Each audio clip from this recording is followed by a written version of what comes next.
जिम्मेदारियां सबको उठानी पड़ती हैं, किसी को ज्यादा, किसी को कम। लेकिन एक जिम्मेदारी होती है अपने आप की तरफ, अपने सपनों और सुकून की तरफ। जब इस जिम्मेदारी की कुर्बानी चढ़ती है तो पीड़ित घुटने लगता है। ये एक दस्तक होती है कि घुटन के मारे सांसें रुकने वाली हैं, पर अक्सर ये दस्तक भी घुटी हुई होती है, दबी हुई होती है और बहुत देर से सुनाई देती है। अप्रैल 2011, घाटकोपर, मुंबई। ओम जयंती मंगला काली भद्रकाली कपालिनी दुर्गा क्षमा शिवा दात्री स्वाहा।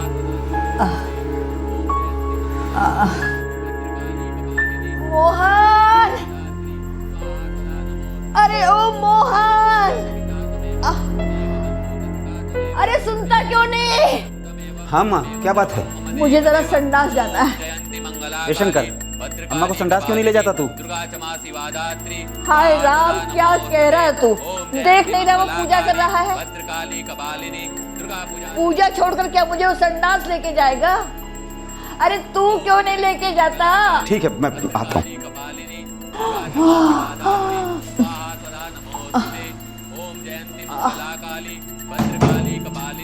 अरे ओ मोहन, तूने यहाँ कुर्सी बिठवाने के लिए कहा था ना?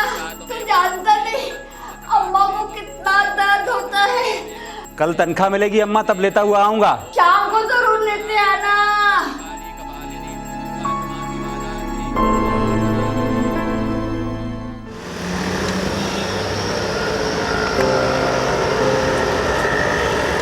अगले ही दिन मोहन ने याद से अपनी अम्मा की सुविधा के लिए टॉयलेट चेयर खरीद ली।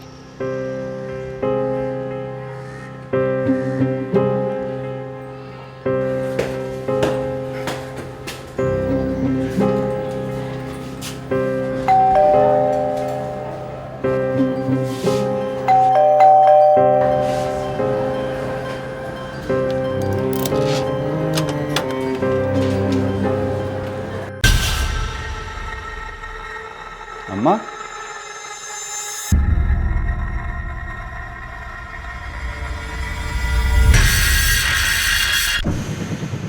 अम्मा, अम्मा, अम्मा, शंकर,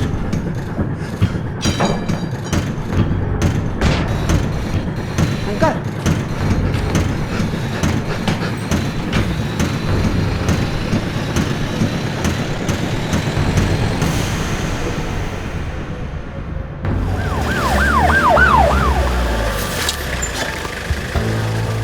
चलिए पीछे हटिए, साइड में होइए, साइड में होइए।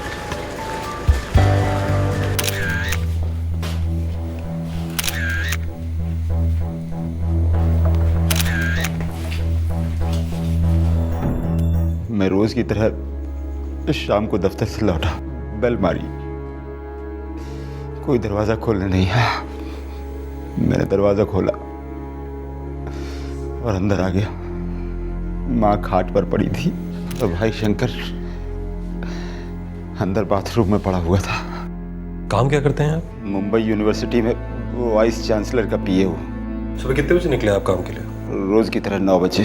और आपकी माँ कहाँ थी उस वक्त? खाट पर थी, पिछले 3 सालों से इसी खाट पर थी। और आपका भाई शंकर? पूजा कर रहा था। शंकर, मैंने अम्मा के लिए रोटियां सेक के रख दी हैं और चावल भी भिगो दिए। चढ़ा दूंगा, भूलना मत। नहीं भूलूंगा भैया।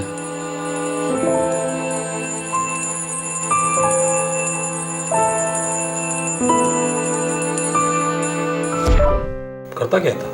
पूजा करता था। पंडित था? नहीं, उसकी मेंटल कंडीशन ठीक नहीं थी। पहले वो एक होटल में वेटर था और एक दिन अचानक पूजा करने लगा। तब से वो पूजा पाठ में ही लगा रहता था। माँ शारीरिक रूप से लाचार थी और भाई मानसिक तौर पर? हाँ।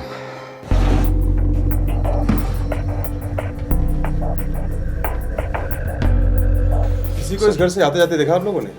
मतलब फेरी वाला, सेल्समैन, कोई भी? सिर्फ मोहन भाई आते जाते रहते हैं इस घर में। ऐसा बेटा सबको नसीब नहीं होता। पहले बाप की सेवा की, लेकिन 2006 में वो गुजर गए। फिर माँ ने खाट पकड़ लिया और वो पागल भाई, उन दोनों की तो बच्चों की तरह सेवा करते थे मोहन भाई। कोई ना कोई तो आता होगा ना? कबाड़, कचरा, कोई तो होगा। कचरे वाला लड़का आता था, मोहन भाई 9 बजे घर से निकल जाते थे और वो 10 बजे उनके दरवाजे पे टच कर जाता था। एक जोड़ी कंगन थे, एक हार और 2 कान की बालियां। 3 आइटम थे और तीनों नहीं है। आइए आप जरा इधर आइए। बेटे फिंगरप्रिंट्स लो। जी सर, एक लड़का आता है कचरा उठाने सुबह 10 के आसपास। वो रोज हमेशा लेट आता है हमारे जाने के बाद।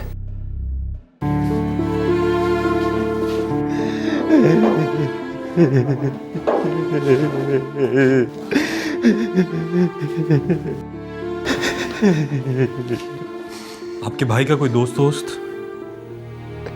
नहीं, बस मंदिर में कुछ लोगों के साथ उठता बैठता था। कौन सा मंदिर? माता का मंदिर है पास में, रोज जाता था। कब जाता था वहां पर? मेरे जाने के बाद करीब 10:30 बजे।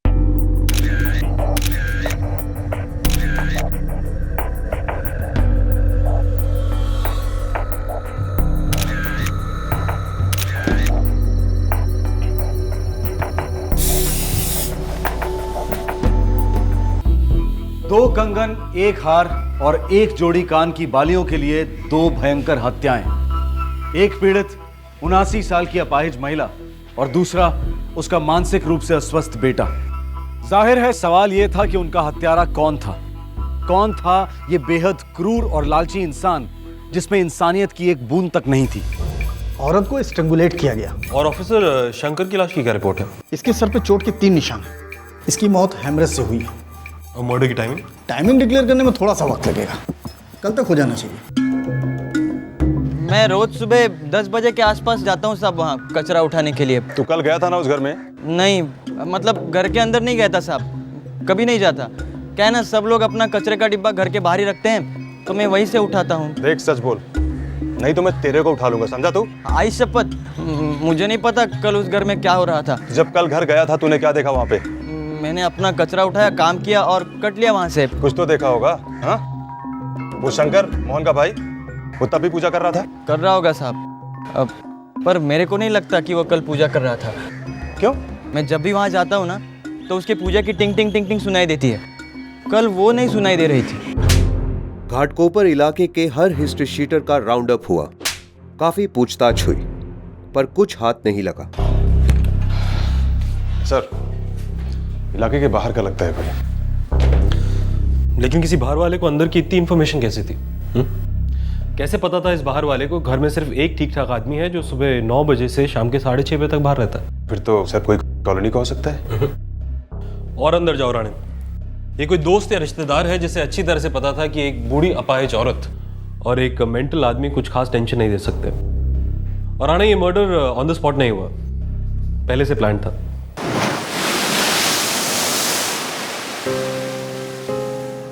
वो दोनों थे तो कुछ तो था उस घर में।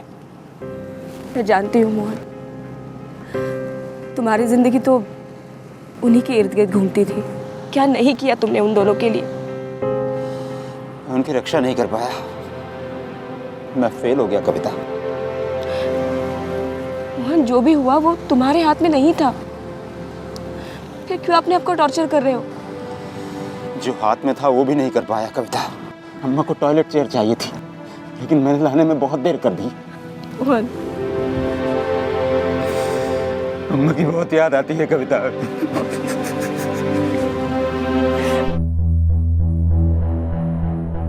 नहीं सर, इस तरह का तो कोई आदमी नहीं रहता कॉलोनी में। साहब, मोहन भाई को हम लोग बहुत मानते हैं। एकदम भगवान के आदमी है बेचारे, और उनके बारे में तो कोई बुरा सोचेगा भी ना, पाप लगेगा उसे। और उन तीनों का आपस में रिश्ता कैसा था? लड़ाई झगड़ा होता था? कौन से घर में बर्तन नहीं खटकते, और वैसे भी वो घर तो सारा मोहन भाई के सर पर ही था। कभी कभार चूचपाट जरूर हो जाती थी। साहब, मैंने कभी आंखों से देखा नहीं, लेकिन सुनने में आता था। क्या? यही कि सुबह सुबह झगड़े की आवाज आती थी, खासकर तब जब मोहन भाई खाना बनाते थे। तू है जगदम्बे काली, मैं दुर्गा कप्पड़ वाली, तेरी गुण गाऊं भारती। हो सकता है कि पागलपन के दौरे में पहले उसने माँ को मारा हो और फिर खुद की जान ले ली। मुश्किल है साहब, फिर भी किसी का कुछ कहा नहीं आ सकता। और उसके मंदिर के दोस्त, उनमें से कोई ऐसा जिसे पता हो कि मोहन के जाने के बाद ये 2 लोग ही घर पर रह जाते हैं? नहीं साहब, मुझे कोई आइडिया नहीं है। अम्बे तू है जगदम्बे काली, जय दुर्गे गप्पर वाली तेरे ही। मोहन कह रहा था कि उसका भाई शंकर हर रोज सुबह 10:30 बजे यहाँ पहुँच जाता था। सर इनमें से ही कोई होगा, आरती के बाद उसका पीछा किया होगा। या फिर हो सकता है कि शंकर खुद उसे साथ में लेकर गया हो सकता है सर। सर शंकर एक भी दिन पूजा नहीं छोड़ता था, बारिश हो या जो भी रोज हाजिर होता था, लेकिन उस दिन आरती में नहीं आया। पक्का? पक्का सर, पिछले 1 साल से उसने एक भी दिन मिस नहीं किया। मोहन 9 बजे घर से निकला और शंकर 10:30 बजे तक मंदिर नहीं पहुंचा। तो जो कुछ भी हुआ इसी बीच में हुआ, 9 और 10:30 के बीच में। हाँ सर, लेकिन हुआ क्या होगा? अजीब है, शंकर मंदिर की आरती में नहीं गया उस दिन। कैसे जाता मिस्टर मोहन? जिंदा ही नहीं था बेचारा। कोई ऐसा आदमी है जो आपकी दिनचर्या के बारे में जानता है, जो आपके घर के डिटेल्स जानता हो? कभी आपको ऐसा लगा कि कोई आपका पीछा कर रहा है या फिर आपकी मूवमेंट पे नजर रख रहा है? काम में ही इतना उलझा रहता था कि नजर घुमाने की फुर्सत ही नहीं थी, लेकिन अब फुर्सत ही फुर्सत है। पुलिस की तहकीकात एक पॉइंट पर आकर रुक गई। कोई ठोस सबूत हाथ नहीं लग रहा था और फिर पोस्टमार्टम की रिपोर्ट आई। इस रिपोर्ट ने तहकीकात को एक अलग दिशा दिखा दी। अक्सर जो दिखता है वो होता नहीं। आप बॉडी इसको रात के 9 बजे लेकर आए थे यहाँ? जी करेक्ट। पोस्टमार्टम शुरू हुआ रात को 11 बजे, पर हमारे हिसाब से इन दोनों की मौत 16 घंटे पहले ही हो चुकी थी। मतलब सुबह 5 बजे? सुबह के 5, 5:30 और 7, 7:30 के बीच में।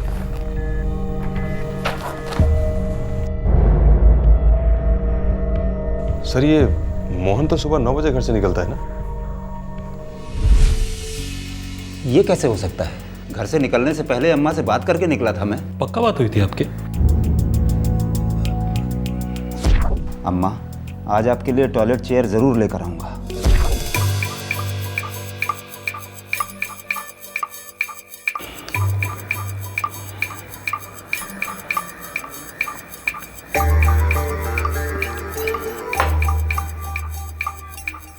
अम्मा ने जवाब नहीं दिया था, शायद नींद में थी, लेकिन जिंदा थी। और शंकर? शंकर मेरी आंखों के सामने था, पूजा कर रहा था अपनी। मगर पोस्टमार्टम रिपोर्ट के हिसाब से 9 बजे तक दोनों की मौत हो चुकी थी। सर कोई गलती हुई होगी, एक बार आप रिपोर्ट दोबारा से चेक करवाइए। ठीक है, मैं पोस्टमार्टम की रिपोर्ट को फिर से चेक कराता हूँ।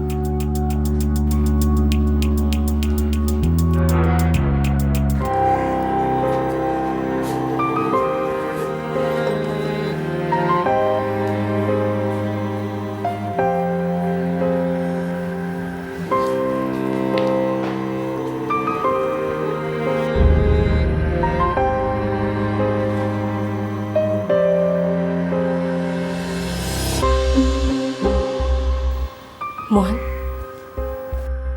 चाय। मोहन, चाय नहीं बनी अभी तक। चक्कर आकर बेहोश हो जाऊंगी तब बनाओगे क्या? 2 मिनट अम्मा, हाथ मुंह धो लूं फिर चाय चढ़ाता हूँ।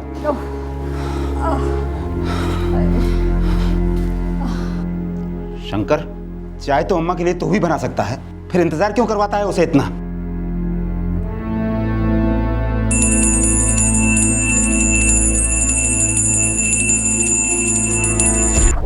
आसान नहीं था सब कुछ, थक जाता था कविता। पता है मुझे, सबके बस की बात नहीं इतनी मेहनत करना, इतनी सेवा करना। काफी कर लिया तुमने, अब मैं तुम्हारी देखभाल करूंगी।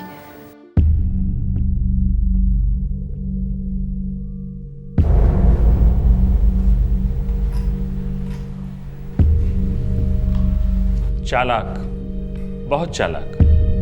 क्या कोशिश की, लेकिन थोड़ी कमी रह गई। ये सभी निशान मैच कर रहे हैं? सभी उंगलियों के निशान एक ही हैं, खूनी के। मोहन, मैंने सब्जी रोटी बना ली, तुम खा लेना। और तुम? नहीं, मुझे घर जाना है, बच्चे राह देख रहे होंगे। रुक जाओ कविता, तुम हमेशा के लिए यहाँ रुक क्यों नहीं जाती? मोहन, कितने साल मैंने तुम्हारा इंतजार किया। मैंने हमेशा से चाहा है कि मेरी जिंदगी तुम्हारे साथ गुजरे कविता। अब मेरे बच्चे ही मेरा सब कुछ है, मेरी सबसे बड़ी जिम्मेदारी। मैं ये जिम्मेदारी संभाल लूंगा, मुझे आदत है जिम्मेदारी संभालने की, और तुम साथ होगी तो जिम्मेदारी मुश्किल नहीं लगेगी। हम चारों लोग प्यार से रहेंगे, मैं उनका अच्छा बाप बनूंगा। मोहन,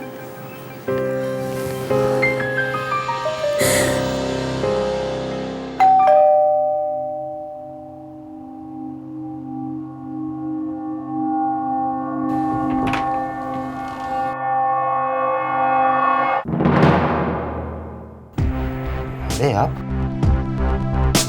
कुछ बात आगे बढ़ी क्या? बात तो काफी आगे बढ़ी है। क्या पता चला? आप थाने चलिए, वहीं सब पता चल जाएगा। आपने कहा था कि एक ही चाबी है घर की, जो आपके पास रहती थी। घर की एक ही चाबी है बस, वो मेरे पास रहती है। हाँ, मैंने कहा था। और उस दिन जब आप दफ्तर से लौटे तो वो चाबी आपके पास थी, उसी से आपने दरवाजा खोला। हाँ, ऐसा ही हुआ था। क्यों? जरा दिमाग पे जोर डालिए। आपने कहा था कि आपका भाई 10:30 बजे आरती के लिए चला गया होगा रोज की तरह। दुर्गा दप्पड़ वाली तेरी गुण गाऊं भारत। और 9 बजे आप चाबी साथ लेकर निकल गए। एक ही चाबी है घर की। शंकर 10:30 बजे मंदिर गया। हाँ, तो लौटा कैसे? चाबी तो एक ही है, जो आपके पास रहती थी। हो सकता है मैंने पीछे छोड़ी हो, या फिर उसने मेरी जेब से निकाल ली हो। और जब आप दफ्तर से लौटे, बेल बजाई, किसी ने दरवाजा नहीं खोला, तो उसी चाबी से आपने दरवाजा खोला और अंदर आए। जी, लेकिन चाबी तो एक ही है, फिर आप घर के अंदर दाखिल कैसे हुए?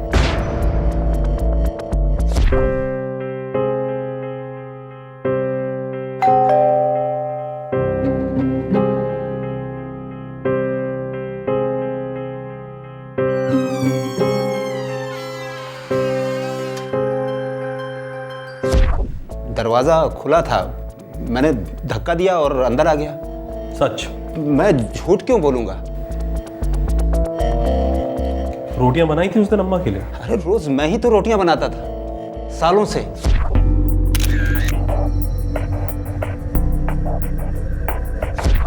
हमारी फोरेंसिक टीम ने आपकी किचन की अच्छी तरह से छानबीन की और एक चावल का दाना भी नहीं मिला वहां पर। यहां तक कि आपका कचरे का डब्बा भी एकदम साफ था। शंकर को सफाई की बहुत ज्यादा चिंता रहती थी, इसलिए मंदिर जाने से पहले वो पूरे घर की 2 बार सफाई करता था। हमने ये पोस्टमार्टम रिपोर्ट 2 बार चेक कराई और ये रिपोर्ट साफ साफ कहती है कि आप ही की सफाई में दाग है। मर्डर सुबह 5:30 और 7:30 के बीच में हुआ और उस वक्त आप घर पर मौजूद थे। झूठ है। रोटियां नहीं बनी उस दिन अम्मा के लिए? खाई नहीं उन्होंने? क्योंकि रोटियां बनी ही नहीं थी, क्योंकि अम्मा रही ही नहीं। उनके पेट में कुछ भी नहीं था, बस पिछले दिन का कुछ खाना था, अम्मा का आखिरी खाना। बताइए मिस्टर मोहन, क्या आपका हाथ है? मुझे कुछ समझ में नहीं आ रहा है, किस हाथ की बात कर रहे हैं आप? इस हाथ की फिंगरप्रिंट रिपोर्ट। शंकर को सरिये और पत्थर से ढेर किया गया और अम्मा का कत्ल कपड़े से हुआ। सरिया, पत्थर और कपड़ा तीनों पर एक ही हाथ के निशान है, उस हाथ के जिसने एक पानी का ग्लास थामा था यहां हमारे सामने।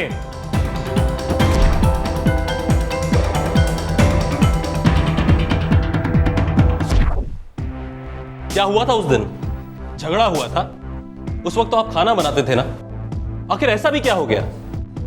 चावल नहीं बने, रोटियां नहीं बेली, सब्जियां नहीं काटी, क्यों?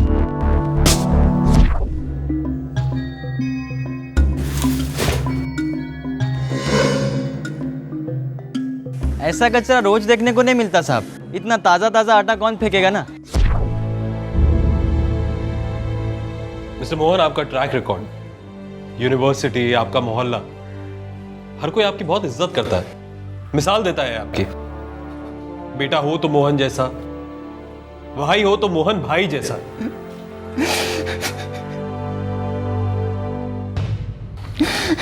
कोई तो बहुत जबरदस्त कारण रहा होगा कि आपने उन दोनों लोगों को मार दिया जिनके लिए आप जीते थे। क्यों? क्योंकि इस बार मेरी जीने की बारी थी। मैं संभालते संभालते थक गया था, जीना चाहता था मैं।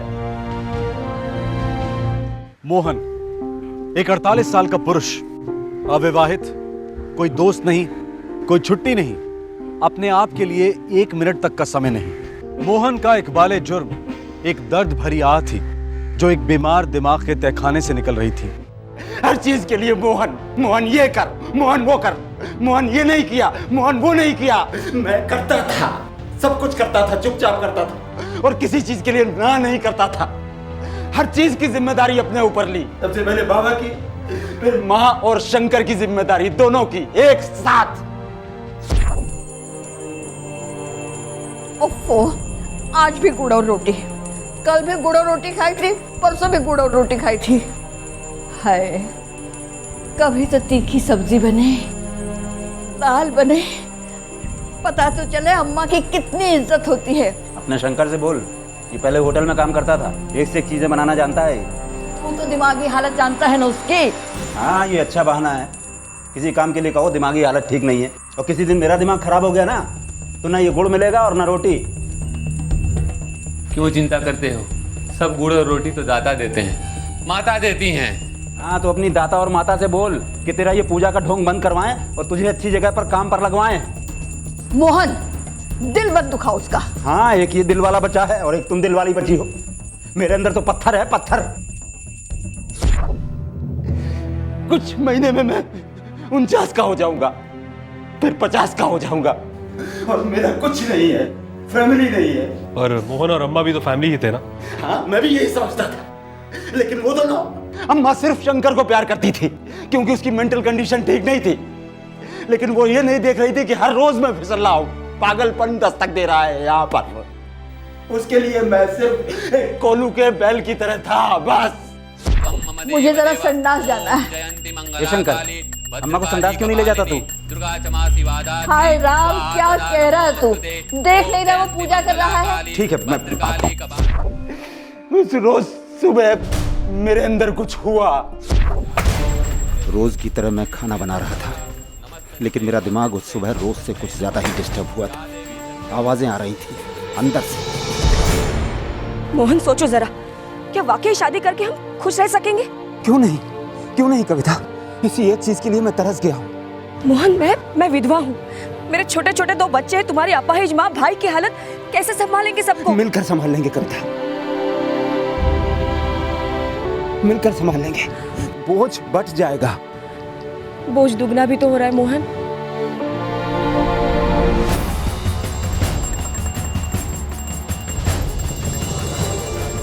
आवाजें चिल्ला रही थी मेरे अंदर, हंस रही थी मुझ पर, कह रही थी तू नामर्द है, तेरी जिंदगी में औरत का सुख नहीं, बच्चों का सुख नहीं, तू सिर्फ एक पालतू कुत्ता है, लेकिन तू तो भौंकता भी नहीं, तेरा कुछ नहीं होगा मोहन।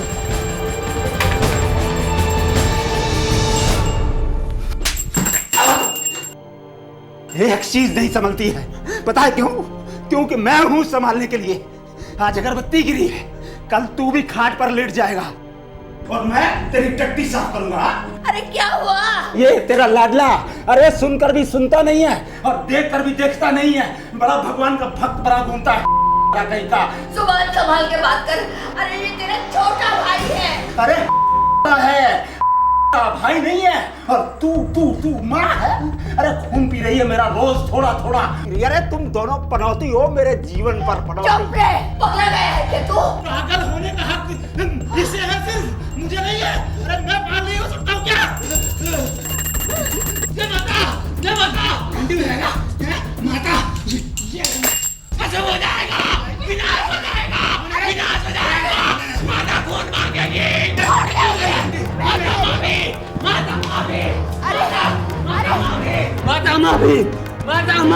माफी चाहिए, माफी चाहिए। खून बहेगा ना, अभी बहाता हूँ खून।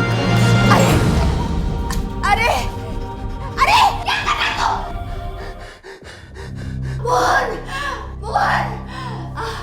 मैं सबको बता दूंगी क्या किया तूने शंकर के साथ। छोड़ मुझे, मत छोड़। कहा है कि मेरे बगैर मत उतरा कर, गिर पड़ेगी तो चोट लग जाएगी। अरे शंकर बोलता क्यों नहीं? तूने क्या किया शंकर के साथ? उसका सर कुचल दिया मैंने। क्या? नहीं। मुझे पता है कि तू शंकर के बगैर नहीं जी सकती, लेकिन मैं तुम दोनों के बगैर जी लूंगा। अब मुझे थोड़ा सा अपने बारे में सोचने दे। आखिरी बार एक सेवा का मुझे मौका दे। आज से तुम्हारी जिंदगी खत्म और मेरी शुरू। सर में आवाजें शांत हो गई थी, सब कुछ साफ साफ नजर आ रहा था। ऐसा लग रहा था मैं इतना हल्का हो गया हूं कि हवा में उड़ जाऊंगा।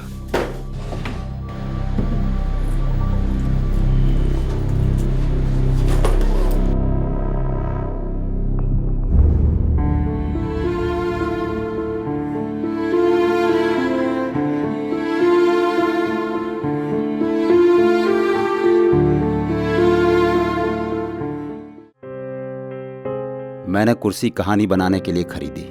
मुझ पर कोई शक कर ही नहीं सकता था। मैं तो मोहन भाई हूं, अच्छा आदमी, श्रवण का अवतार।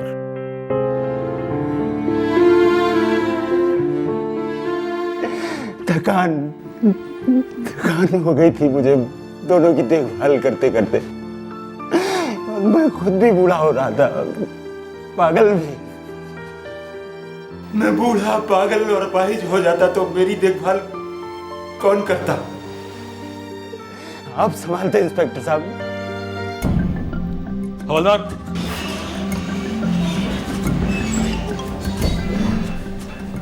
मोहन से सारे गहने बरामद कर लिए गए।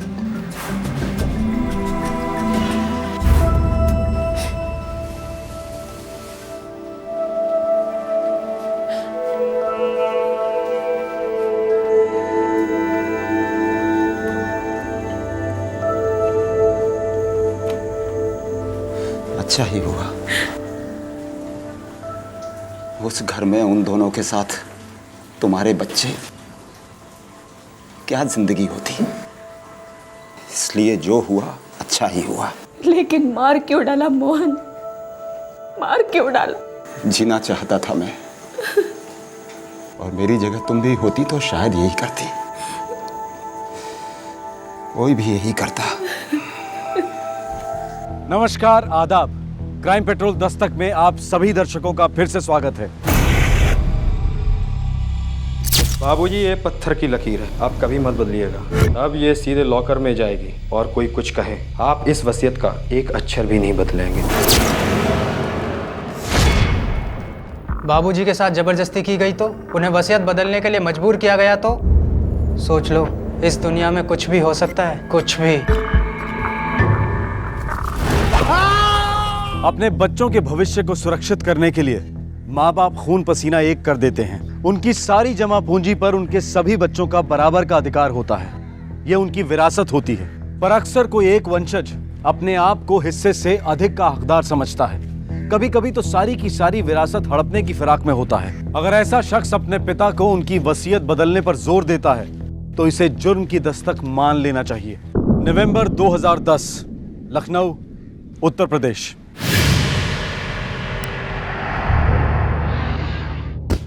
दिवाली का त्योहार आने वाला था।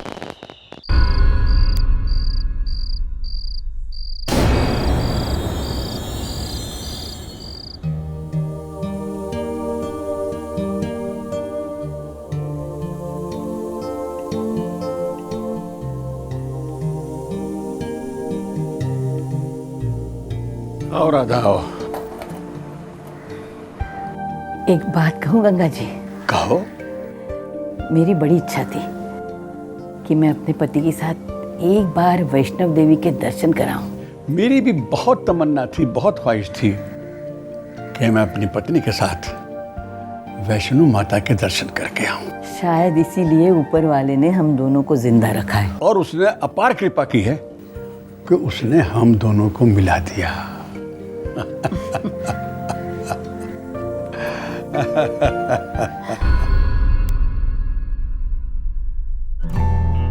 गंगा मिश्रा और राधा मिश्रा की मुलाकात जिंदगी की सांझ में हुई। गंगा मिश्रा अपनी पत्नी को खो चुके थे और राधा मिश्रा अपने पति को। दोनों को एक दूसरे की कंपनी भाने लगी और उन्होंने शादी कर ली। आने वाले 24 घंटों में इस जोड़े का बहुत बड़ा सपना साकार होने वाला था। वैष्णो देवी की यात्रा का सालों से इंतजार किया था दोनों ने, तब से जब उनके पहले पति और पत्नी जिंदा थे। ये वृद्ध जोड़ा सुबह सुबह वैष्णो देवी की यात्रा के लिए निकलने वाला था। बाहर दरवाजे पर लगा हुआ ताला इस बात की पुष्टि कर रहा था कि वो यात्रा पर गए हैं, पर घर के अंदर से टीवी की आवाज आ रही थी। 5 नवंबर 2010 को गंगा और राधा मिश्रा वैष्णो देवी से लौटने वाले थे। राधा का बेटा नीलेश उन्हें दिवाली की बधाई देने पहुंचा।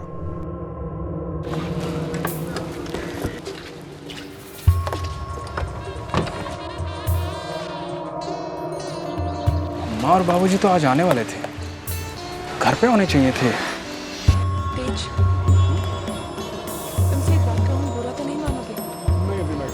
लो, टीवी खुला छोड़ दे। अम्मा बिना एकदम भुलक्कड़ हो गई। अब बिजली का बिल आएगा तब पता लगेगा। आज मैंने मम्मी पापा की आंखों में एक चिंता देखी कि हमारी भविष्य आखिर तेज के साथ टीवी की आवाज ने नीलेश को दस्तक दी कि कुछ गड़बड़ है, चाहती हूँ कि आज तक तुमने अपने घर वालों को और फिर इस दस्तक ने मौत की बू का रूप धारण कर लिया।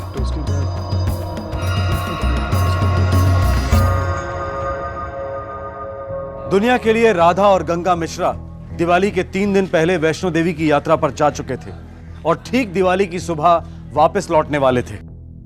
पर जाहिर है कि ऐसा हुआ नहीं था, कुछ बहुत गलत हुआ था। ताला तोड़कर घर का दरवाजा खोला गया और जो नजर आया उसने सबके होश उड़ा दिए।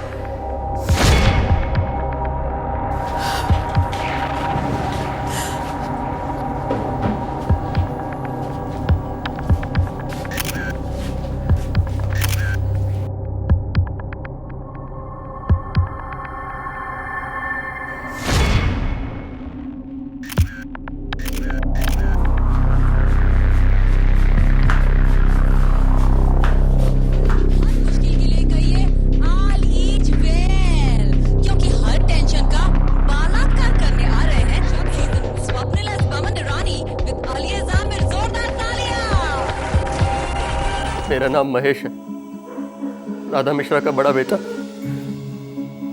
और ये मेरा छोटा भाई नीलेश। गंगा मिश्रा आपके सौतेले पिता थे? कहने को थे, पर हम उन्हें अपना सगा पिता ही समझते थे। उतना ही प्यार, उतनी ही इज्जत जितनी हमने अपने पिता को दी थी। उनके वैष्णो देवी जाने के एक दिन पहले क्या तुम उन दोनों से मिले थे? सारी तैयारियां हमने ही करवाई थी। अम्मा, लो अम्मा आपकी टिकट, और ये साथ में फोटो कॉपी भी। कॉपी क्यों की? अरे आप ही ने तो कहा था ना कि टिकट कहीं भूल जाऊंगी, एक्स्ट्रा लेके आना। अरे मैं तो भूल ही गई कि मैंने कुछ ऐसा कहा भी था। यार नीलेश, इस उम्र में इतना लंबा सफर अम्मा के लिए ठीक रहेगा क्या? अरे बाबूजी है ना साथ, अब काहे इतनी चिंता कर रहे हैं? अब उनका मन है कहीं जाने का तो जाने दीजिए। और वैसे भी सारी जिंदगी तो हम दोनों के नाम कर दी, उनके दिन है भैया। तुम बिल्कुल ठीक कह रहे हो नीलेश। तेरा बेटा, और वैसे भी 3 दिन की बात है, कुछ 3 महीने की बात थोड़ी है। हमें पूरा यकीन है बाबूजी, आप अम्मा का अच्छी तरह से ध्यान रखेंगे। अरे मुझे हुआ क्या है जो देखभाल की बात हो रही है? फालतू में बीमार करवा रहे हो मुझे तुम लोग। नहीं माँ, हम दोनों एक दूसरे को अच्छी तरह संभाल लेंगे। और बेटा, माना कि मैं तुम्हारा सगा बाप नहीं हूँ, और उसका पति तो हूँ। तुम दोनों का दिल बहुत बड़ा है जो तुमने हमारी शादी स्वीकार की। कुछ नहीं चाहिए अब बेटा, बस वैष्णव देवी के दर्शन हो जाए एक बार। और फिर देखो, हम सब मिलकर दिवाली क्या धूमधाम से मनाएंगे। वो तो मनाएंगे ही। आप गंगा मिश्रा की बेटी हैं? जी हाँ, मेरा नाम विशाखा है और ये मेरे हस्बैंड ब्रजेश। आप उनकी इकलौती औलाद हैं? जी, बहुत साल पहले मेरी माँ का देहांत हो गया था। उसके कुछ साल बाद मेरे बाबूजी ने राधा जी से शादी की थी। आपके अपने बाबूजी से आखिरी बार कब बात हुई थी? जिस दिन माँ बाबूजी वैष्णो देवी के लिए निकल रहे थे, उसके एक रात पहले मैं उससे मिलने नहीं आ पाई थी, इसीलिए मैंने उन्हें फोन किया था। हेलो। प्रणाम बाबूजी। कैसी है बेटा तू? मैं बिल्कुल ठीक हूँ। अच्छा, अपने ब्रजेश बाबू कैसे हैं? ब्रजेश भी बिल्कुल ठीक है। बाबूजी, मैं कह रही थी कल आप लोग वैष्णो देवी के लिए निकल रहे हैं, तो मेरी तरफ से माँ के नाम पर 500 रुपए का चढ़ावा चढ़ा दीजिएगा। जरूर बेटा जरूर। अच्छा, आपको याद है ना कि दिवाली के बाद आप घर आ रहे हैं हमारे? अरे दिवाली के बाद तेरे घर पे हम दोनों का आना हम कैसे भूल सकते हैं? पगली कहीं की। आप अपना और माँ का ख्याल रखिएगा। प्रणाम बाबूजी। विशाखा, बाबूजी की ऐसी हालत नहीं है कि इस उम्र में वो वैष्णो देवी के दर्शन करने जाए। हम कर भी क्या सकते हैं? आज तक बाबूजी ने कभी किसी की सुनी है क्या? क्यों? उस औरत की तो सुनते हैं, हर बात सुनते हैं। जब आप सभी को अपनी माँ और अपने पिताजी की इतनी ही चिंता थी, तो इस पूरे यात्रा के दौरान इन 3 दिनों में आप में से किसी एक ने भी फोन करके ये नहीं पूछा कि आपका हालचाल क्या है? हम नहीं चाहते थे कि उन्हें ऐसा लगे कि हम उन्हें डिस्टर्ब कर रहे हैं।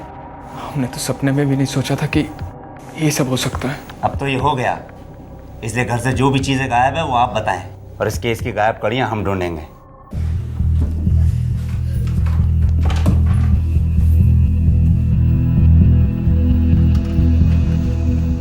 माँ के जेवर नहीं मिल रहे हैं, शायद ले गए हैं वो लोग। बाबूजी हमेशा कुछ ना कुछ कैश घर में जरूर रखते थे, वो भी नहीं दिखाई दे रहे हैं सर। अभी का तो पता नहीं, लेकिन पहले बाबूजी अपना सारा सामान इसी लॉकर में ही रखते थे।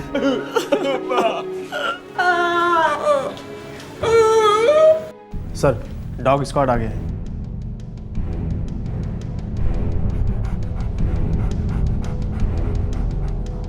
पुलिस के स्निफर डॉग ने जुर्म की बू को सूंघकर हत्यारों के कदमों की तरफ इशारा किया। स्निफर डॉग पुलिस को गंगा मिश्रा की कोठी के बाहर तक ले आए।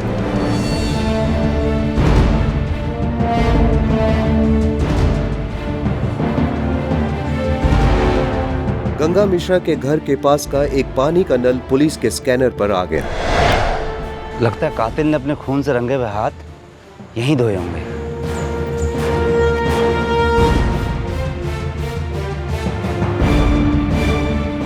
चाबियों का गुच्छा एक और महत्वपूर्ण सुराग साबित हुआ, जिसे स्निफर डॉग ने सूंघ निकाला। सर, ये चाबियों का गुच्छा उधर मिला।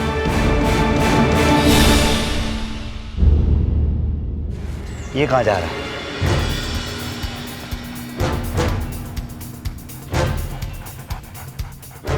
स्निफर डॉग अब एक घर की तरफ इशारा कर रहा था। किसका घर था ये? इशारा क्यों हो रहा था? जी, मालिक ब्रिज शर्मा जी हैं, लेकिन वो मिश्रा जी के घर गए हैं। जी, मेरा नाम ब्रिज किशोर शर्मा है। गंगा मेरा अच्छा दोस्त था कई सालों से। सालों की छोड़िए, फिलहाल तो आप मुझे पिछले 4 दिनों के हर मिनट का हिसाब दीजिए। तो क्या आप मुझ पर शक कर रहे हैं? हमारे डॉग स्क्वाड ने आपके घर की तरफ इशारा किया है, और फिर शक को यकीन में बदलते देर नहीं लगती। सर, एक चाबी घर के दरवाजे की है, बाकी सब अलमारी और ड्रॉर्स की है। तो बस अब इस केस का ताला खुल गया समझो। मृतक गंगा और राधा मिश्रा के घर की चाबियां भी इस पड़ोसी ब्रिज किशोर शर्मा के घर के पास पाई गई। गंगा से आखिरी बार मैं 1 नवंबर की शाम को मिला था। गंगा, काश मैं भी तुम्हारे साथ वैष्णो देवी की यात्रा पर आ सकता हूँ, लेकिन क्या करूँ यार, मजबूरी है। बच्चे आ रहे हैं दिवाली के लिए। बच्चे आ रहे हैं दिवाली के लिए। भाई, एक इंसान की जिंदगी बच्चों की जिम्मेदारी के इर्द गिर्द घूमती रहती है। जिम्मेदारी खत्म नहीं होती। हमारा तो केस ही विचित्र है। मेरे और राधा के अपने अपने बच्चे, उनके परिवार, उनकी अपनी अपनी जिम्मेदारियां। वही तो मैं कई बार सोचता हूँ कि तुम लोगों के बीच में बनती कैसे है। बैठो, बताता हूँ। देखो, ये हर रोज का मेल मिलाप तो ठीक है, लेकिन जायदाद वगैरह, अरे उसका बंटवारा कैसे करोगे? राधा जी के 2 बेटे, मेरे एक बेटी, एक नवासी, ये सब बच्चे मेरे अपने हैं। मैं खूब प्यार करता हूँ। बस एक बात तय कर रखी है, इन सबको कुछ ना कुछ दूंगा जरूर, लेकिन कभी कभी डर भी लगता है कि कहीं ये आपस में लड़ ना पड़े। अरे लड़ना तो तय है। आजकल तो सगे भाइयों के बीच में तलवारें निकल जाती हैं, और ये तो सौतेला मामला है। मेरा कहना है कि जायदाद का जितनी जल्दी बंटवारा करो उतना अच्छा है, वरना तुम तो जानते हो देर से बैर होती है। बड़े शर्म की बात है कि आप मुझ पर शक कर रहे हैं। आपके कुत्ते ने पता नहीं क्या सूंघ लिया है। आप कुत्ते की छोड़िए और अपनी फिक्र करिए, और शक तो हम उनके बच्चों पर भी करेंगे। सर,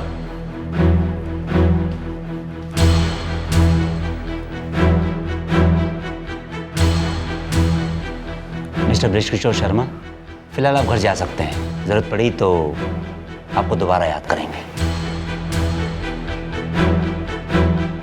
मौका वारदात और चाबियों पर लगे उंगलियों के निशान बृजकिशोर शर्मा के नहीं थे, इसलिए उन्हें जाने दिया गया। सर, गंगा मिश्रा की पूरी जायदाद लगभग 75 लाख रुपए की है। क्या क्या है उनकी जायदाद में? घर है, थोड़ी जमीन है, थोड़े कैश हैं, पेंशन पर थे। और ये राधा मिश्रा की प्रॉपर्टी? सर, राधा मिश्रा की प्रॉपर्टी तो पहले ही उनके लड़कों में बंट गई है। कोई और खबर? सर, गंगा मिश्रा के लॉकर का ताला तोड़ा हमने। फिर? वैसा का वैसा ही है, जेवर पैसे सब वैसे ही रखे। इन दोनों की तबीयत कैसी थी? सर, कोई खास मेडिकल खर्चा सामने नहीं आया है। पर मुझे एक चीज साफ दिखाई दे रही है कि दोनों कत्ल चोरी या डकैती की नीयत से नहीं किए गए। तुम ऐसा करो, गंगा और राधा मिश्रा के बच्चों पर अपने आदमी लगा दो। जी सर। मुझे लगता है खून नहीं खून बहा है। सवाल है क्यों? काफी खून बहने से मौत हुई है। दोनों के गले एक जैसे चाकू से काटे गए हैं। क्या इन दोनों में से किसी ने भी अपनी जान बचाने की कोशिश नहीं की? राधा मिश्रा ने कोई खास कोशिश नहीं की, लेकिन गंगाराम जी ने जरूर कोशिश की होगी अटैकर से लड़ने की। इन्होंने चाकू छीनने की कोशिश की होगी। डॉक्टर साहब, कत्ल का समय क्या हो सकता है? एग्जैक्ट टाइम तो बताना मुश्किल है। इनके पेट के अंदर का खाना तकरीबन 3 दिन पुराना था। बॉडीज मिलने के 3 दिन पहले आखिर बार इन लोगों ने खाना खाया था। आपने अपने पिताजी को कितने बजे फोन किया था? यही कोई 11 बजे। क्यों? गंगा मिश्रा की बेटी ने उन्हें रात 11 बजे फ़ोन किया था, और वे अगली सुबह 6 बजे अपनी बीवी राधा मिश्रा के साथ वैष्णो देवी के लिए निकलने वाले थे। तो इसका मतलब रात 11 और सुबह 6 के बीच ही वो खून इनके घर आए होंगे। और वो भी चाय पीने के बहाने। अजनबी तो चाय पीने आता नहीं, खास तौर से रात 11 और सुबह 6 बजे के बीच।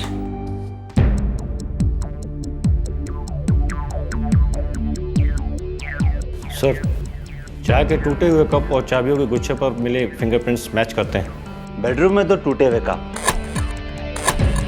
और रसोई में 2 कप। सर, कुल मिलाकर चाय के 4 कप हैं। इसका मतलब है कि खूनी 4 होंगे या फिर 2। बाकी के 2 कप राधा मिश्रा और गंगा मिश्रा के होंगे। खूनी 4 हो या 2, इतनी बात तो पक्की है कि खूनी करीबी थे और मारने की नीयत से ही आए थे। पुलिस को यह तो समझ में आ गया था कि किसी घर वाले का ही काम है। बस इन मर्डर्स के पीछे वजह की तलाश थी।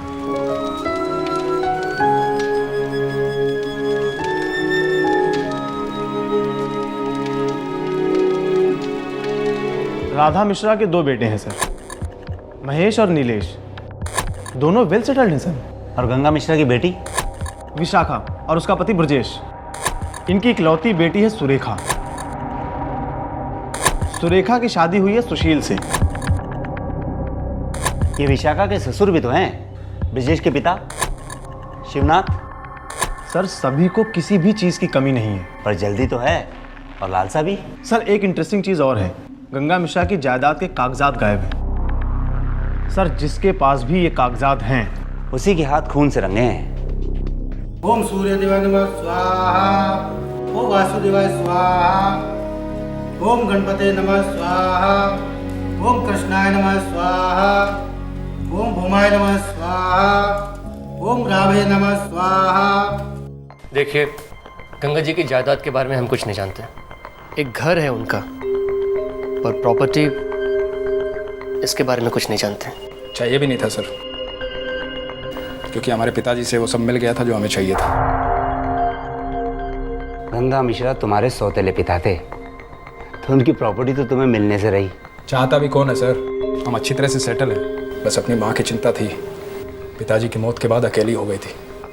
हमें लगा कि गंगा मिश्रा के रूप में एक अच्छा साथी मिल गया है। इसमें जानने की क्या बात है? हमारे पिताजी अपनी सारी जायदाद हमारे ही नाम छोड़ जाते। इकलौती हूं मैं। आपके 2 सौतेले भाई भी हैं, वो भी तो प्रॉपर्टी पे क्लेम कर सकते हैं। क्लेम की तो नौबत ही नहीं आती इंस्पेक्टर साहब। मेरे ससुर गंगा मिश्रा बहुत ही सुलझे हुए और समझदार इंसान थे। वो कभी किसी को नाखुश नहीं करते। हमारी खुशी इसी में थी कि राधा जी के आ जाने से बाबूजी बहुत खुश हो गए थे। इससे बड़ी खुशी और क्या हो सकती थी।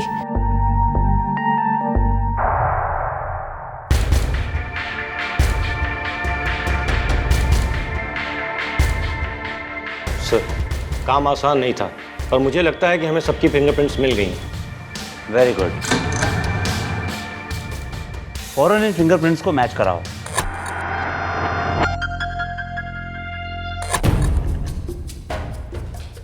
इंस्पेक्टर साहब, ये आपके जूनियर्स, मैंने इतनी बार समझाया कि आज मेरी इंपॉर्टेंट मीटिंग है, लेकिन फिर भी मुझे जबरदस्ती यहाँ पर लेकर आए। मैंने ही बुलवाया था। लेकिन क्यों? शक करने के लिए मैं ही मिला, और कोई नहीं मिला आपको? मिल जाएंगे, जल्दी क्या है। फिलहाल तो आप ये बताइए कि कत्ल की रात को आप कहाँ पर थे? अरे घर पर था, और कहाँ रहूंगा। पक्का? अरे हाँ भाई, पक्का। पक्का झूठ? कत्ल की रात 1 और 2 बजे के बीच में तुम अपने ससुराल के आसपास गंगा मिश्रा के इलाके में थे। क्या क्या क्या क्या क्या कह रहे हैं? वही कह रहा हूं जो आपका सेलफोन रिकॉर्ड बता रहा है। अब भी आप कहेंगे कि आप घर पर ही थे। मुझे याद आया। क्या याद आया विजय जी? बहुत जरूरी काम था वहां पे। बिल्कुल, काम तो होगा ही। ये रहे फिंगरप्रिंट्स, आप ही के हैं। ये वो फिंगरप्रिंट्स हैं जो मुझे कत्ल की रात पी गई चाय के कप से और घर के चाबियों के गुच्छों से मिली थी। वो गुच्छे जो मुझे नल के पास मिली थी। और हमारे पास और भी सबूत हैं, ठोस सबूत। कल रात आपने अपने पिता शिवनाथ के साथ फोन पर जो बातें की वो हमने रिकॉर्ड कर ली हैं। बाबूजी, आप अपना ब्लड प्रेशर काहे बढ़ा रहे हैं? 2-4 दिनों में ये मामला बिल्कुल ठंडा पड़ जाएगा। ठंडा पसीना छूट रहा है ब्रिजेश बेटा। तूने देखा नहीं उस शोक सभा में पुलिस कैसे नजर रखे हुई थी? लगता है वो इस मामले को उबाल कर कहीं रहेंगे। उबलता है तो उबलने दो, उगलेगा तो कुछ भी नहीं।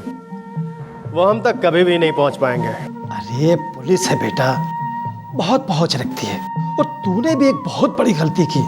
तुझे सिर्फ वसीयत उठानी थी, प्रॉपर्टी के कागजात वहीं छोड़ देने थे ब्रिजेश। सिर्फ वसीयत उठानी थी, प्रॉपर्टी के कागजात वहीं पर छोड़ देने थे ब्रिजेश। अब हम समझ गए कि तुमने प्रॉपर्टी के लिए अपने ससुर और उनकी बीवी की हत्या करवाई। मुझे अपने वकील से बात करनी होगी। जरूर, आपका हक है कि आप चुप रहें, वकील करें, और हमारी ड्यूटी है कि हम आपसे सब कुछ सच सच उगलवाएं।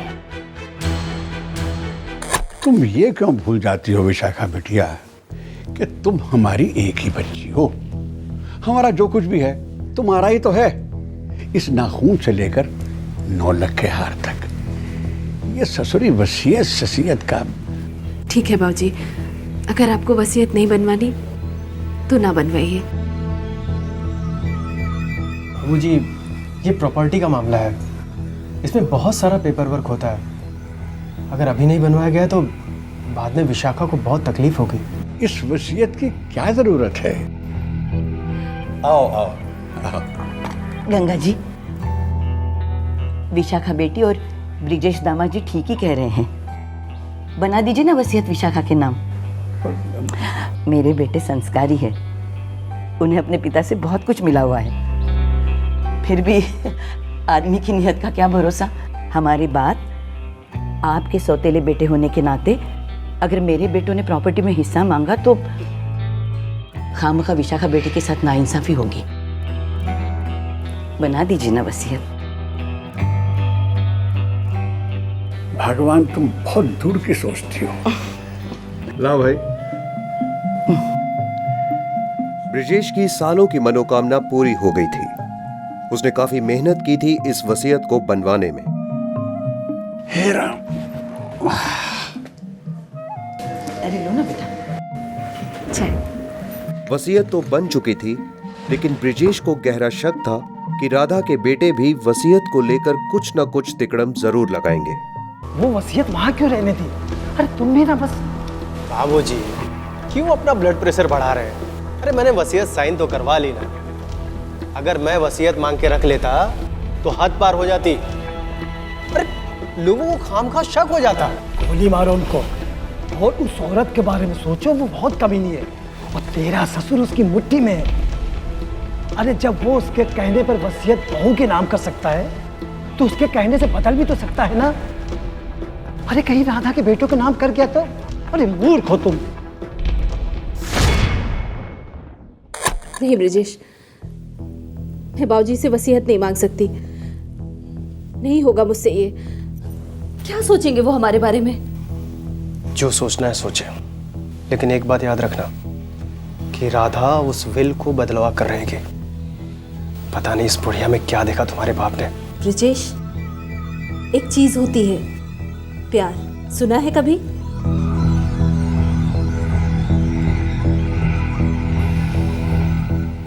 मेरी पत्नी विशाखा को अपने बाबूजी पर पूरा भरोसा था, लेकिन मुझे नहीं था। और मेरे पिताजी तो, उनका तो राधा को देखते ही ब्लड प्रेशर हाई हो जाता था। मैं और मेरा दामाद सुशील मेरे पिताजी की बातों से सहमत हुए। बाबूजी, दद्दू एकदम ठीक कह रहे हैं। अगर वसीयत बदली तो हमारे यहाँ ठन ठन गोपाल, और 75 लाख रुपए की रकम कोई कम रकम नहीं होती। अरे लखनऊ शहर के बीच में है वो जमीन, सोने के भाव की तरह बढ़ रहे हैं उसके नाम। अरे बहुत जल्दी 3-4 करोड़ की हो जाएगी। अरे जरा सोचो।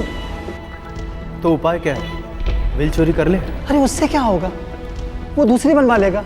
मगर विल बदलने के लिए जिंदा रहना भी तो जरूरी है। अरे तो इसमें इतना सोचना क्या है? ज्यादा सोचोगे तो राधा के 2 पिल्ले सारा माल हड़प कर ले जाएंगे, समझे?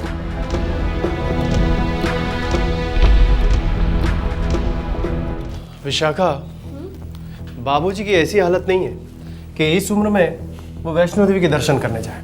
हम कर भी क्या सकते हैं? आज तक बाबूजी ने कभी किसी की सुनी है क्या? क्यों? उस औरत की तो सुनते हैं, हर बात सुनते हैं। जिसकी भी सुने, हम तो बस यही चाहते हैं वो हमेशा खुश रहे, अच्छे रहे। एक काम करो, तुम सो जाओ। मुझे थोड़ा भारी भारी लग रहा है, मैं थोड़ा टहल कर आता हूँ। ठीक है, मगर जल्दी आना। हाँ।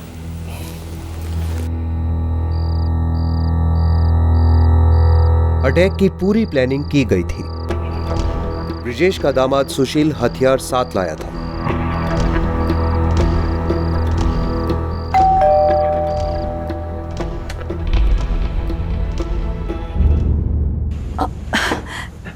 जीते रहो, जीते रहो। आप लोग कल वैष्णो देवी जा रहे हैं तो हमने सोचा कि कुछ हाल चाल ले लें। आइए अंदर, आइए। बस बस बस बेटा, बस बस जीते रहो, जीते रहो बेटा। अच्छा तुम लोग बैठो, मैं चाय बना के लाती हूँ।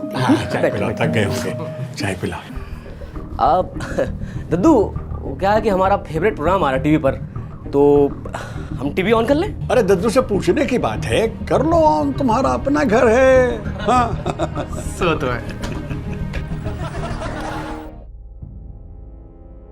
अब बाबूजी, दवाइयाँ ववाइयाँ सब रख ली है ना आपने? काहे की दवाइयाँ भाई, क्या हुआ है मुझे? भला चंगा हूँ मैं। दादू, मैं दादी की किचन में हेल्प करके आता हूँ। हाँ जाओ जाओ। दादी, बन गई चाय? लाइए हम लेकर जाते हैं। अरे मैं लेके जाती हूँ ना बेटा। अरे हम लेकर जाते हैं ना। तुम भी ना, चल चल संभाल के। दो लोग गर्मा गर्म चाय, आप दोनों लोग पियो, हम 2 कप और लेके आते हैं। हाँ, लीजिए लीजिए, चाय लीजिए।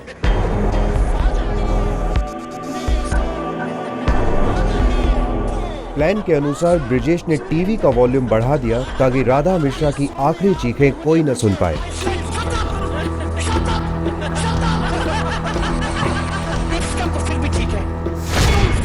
सुशील, इस पूरे घर को उथल पुथल कर दो। ऐसा लगना चाहिए जैसे कुछ चोरी डकैती हुई है।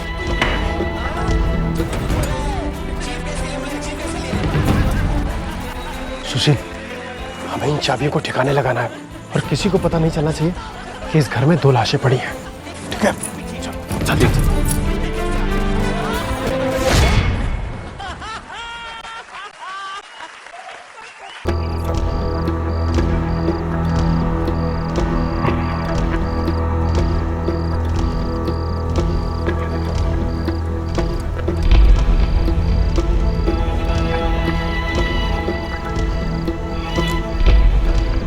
चाकू ध्यान से रखना, यहाँ वहां मत फेंकना, हथियार किसी को नहीं मिलना चाहिए, ठीक है? सारा शहर हक्का बक्का रह गया था। सभी का मानना था कि बेरहम चोरों ने ही इस बूढ़े जोड़े की भी हत्या की थी। किसी को पता नहीं था कि ये केस चोरी का नहीं बल्कि करीबी रिश्तेदारी में पनप रही जलन और लालच का था। इस केस से जुड़े सभी मुजरिमों को गिरफ्तार कर लिया गया है। इस जुर्म का मास्टरमाइंड विशाखा का ससुर शिवनाथ, वो भी अब पुलिस की हिरासत में है। सभी मुजरिमों के खिलाफ चार्जेस फाइल किए जा चुके हैं।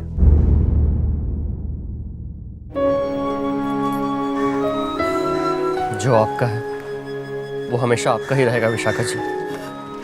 हम आपके पिता से उतना ही प्यार करते थे जितना कि आप करती थी। कितने खुश थे दोनों।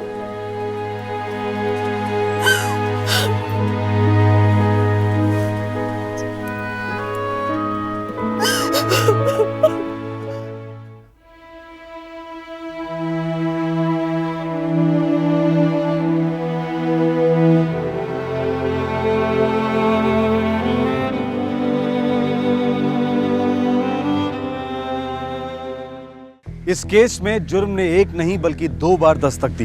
पहली बार जब ब्रिजेश के जोर देने पर गंगा मिश्रा ने वसीयत पर साइन किए, और दूसरी बार जब रात के 1 बजे ब्रिजेश ने मिश्रा खानदान के दरवाजे पर दस्तक दी।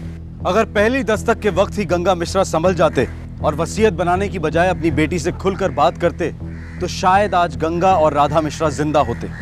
हम इस प्रोग्राम के द्वारा बार बार एक ही बात अपने दर्शकों के जहन में लाना चाहते हैं कि जब भी आपको हल्का सा भी अंदेशा हो कि जुर्म दस्तक दे रहा है तो सुनिएगा जरूर, किसी की जान बच सकती है, आपकी भी।